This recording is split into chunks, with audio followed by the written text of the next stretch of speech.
Now that road was tough, but our next obstacle is almost beyond belief. Did someone really build this, or did it wash down the creek in the last flood? This is the old telegraph road, so it dates back to pioneering times of the Cape. And this bridge gets washed out just about every single year, and it's replaced with bits of old logs and whatever anyone can put on it. I've seen some wild-looking bridges in my day, but nothing like this. Scary stuff. These logs are really bouncy. Without good wheel placement, you'd surely roll off, perhaps to your death. There's people that have come unglued. You can see these logs that have fallen through. That's vehicles that have gone straight through, and it's a big drop. You drop down in there, you're going to be in trouble. I reckon I can sit on these ones. Ooh, I'm shaking like a leaf. I'm so nervous. Now comes the hard part. It's a matter of inching my way, pick a log, and try and get the middle of the wheel right on it. One mistake is going to be a big one, a huge one. I'm just edging in low-range four-wheel drive. She's holding up, she's holding up. Front wheels across, back wheels. Yes! Woo! Unreal!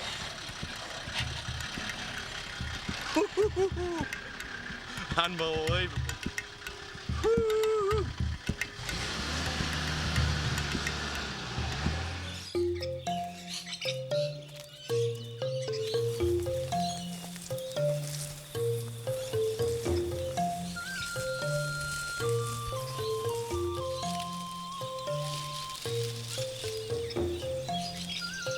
Cassowary.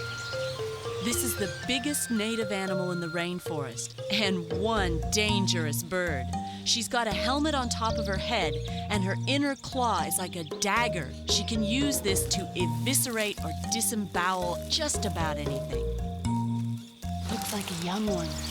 Fully grown, a cassowary is over 6 feet tall, and they don't appreciate human company. If she spots us, she'll run, and if we're lucky, it'll be away from us. She's got that armored head that she'll put down and use like a battering ram to slice through the rainforest. Terry spots a jewel, the jewel of the Cape.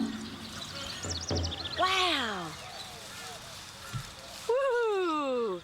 This bamboo is the perfect habitat for these beautiful little green pythons. Now, he's called a green python even though he's yellow because when the babies hatch out, they can be this brilliant yellow, orange, brick red. Some of them are even blue. Now, the mother would have laid her eggs here. She'd lay about 1 or 2 dozen eggs. She sits on her eggs, she coils around them, and she vibrates a little bit just to help incubate them. After about 50 days, they hatch out. There's a good chance there's going to be some others around here because they all hatch out in the same area. Have a look at his tail. Right there on the end of his tail, it's that blue color. Now, he uses the end of his tail to twitch or wriggle in order to lure little prey items within grasp. You can see those heat-sensing pits right on the front of his face. He's got the amazing ability to detect heat. You see the lovely pattern down his back? When he grows up, he'll have kind of a blue tinge right along his flanks, and those colors really help him camouflage in this nice bamboo forest. Hey, Terry! Terry! Yeah! I got another one! Check this out. Now, this is probably a brother or sister of that golden one. It's already started to change green. It's going into that brilliant emerald green coloration. Now, have a look. The last part to change is down on the bottom end there, the back end right towards the tail. You can see that gold there. And actually, if you have a look there, just on the tip of his tail, come on, give us a look at your tail. Here it comes. It's still that purpley blue colour, the caudal lure colour. Have a look at his head. Got a real arrow-shaped head, typical python structure, and he's got bands that come right back from his snout through his eyes along his head. And that creates a very good camouflage for him. Of course, being a little green python, everything out here in the bush that eats meat would eat one of these. They are in a lot of danger from predators, and that's why camouflage is so important. This kind of foliage, the bamboo, is brilliant. And in my lifetime, I've only ever seen a couple of adults. It seems to be neonates or baby green pythons that are more often encountered. You can get a good look at his tail there now, see it? Beautiful purpley blue colour. He's heading back up. Whoops. He's heading back up in amongst the thickest part of the bamboo where he is completely safe from predators. Changing colour. Whew. Good stuff. What a bonus of a day. We're moving up to the very top of Cape York Peninsula. 50 miles to go with another unique part of the world spread out in front of us.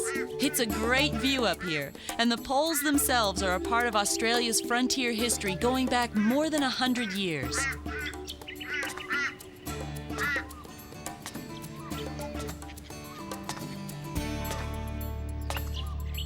This is all that's left of the old telegraph line. It used to be the link from the south to the very far north. And this is a really interesting location for me because this is where the telegraph line cuts across the Jardine River.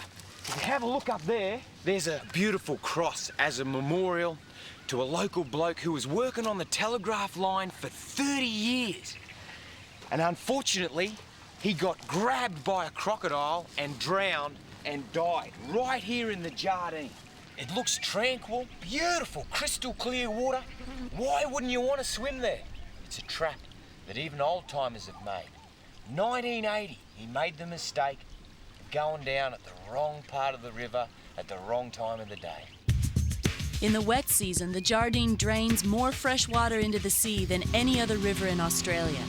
It's one of the cleanest rivers on Earth, and even though it's dangerous, Steve's determined to take advantage of the visibility to check the health of the local aquatic wildlife. I'm going to go in and have a look around because this place just has the most beautiful freshwater species and the clarity is excellent. There's the possibility of seeing both species of crocodiles, the big salties, but I'm hoping to find freshies. They're cute and pretty well harmless, particularly underwater. I've really got to keep an eye out for crocodiles. The motor should keep them at bay, but just in case I spot one, I'm going to signal Steve by hitting the bottom of the boat. He'll hear it loud and clear underwater, and they'll surface really fast to get out of harm's way. The clarity of water makes it pretty easy to spot things. However, crocodiles have excellent camouflage. They look like a log. It's important that I stay right near Terri, real close, so as I can hear her bang the boat. And every time I go under snags, a big fish surprises me and I think it might be a crocodile. So far, no crocs, but the fish, beautiful. It's thick with them. They're everywhere. It's really dark and really eerie under these melaleucas, or paper barks. You can see why they call them that. The leaves kind of drape right over. There's big snags when they brush up against you. Whoa! Just thinking it's going to be a croc strike.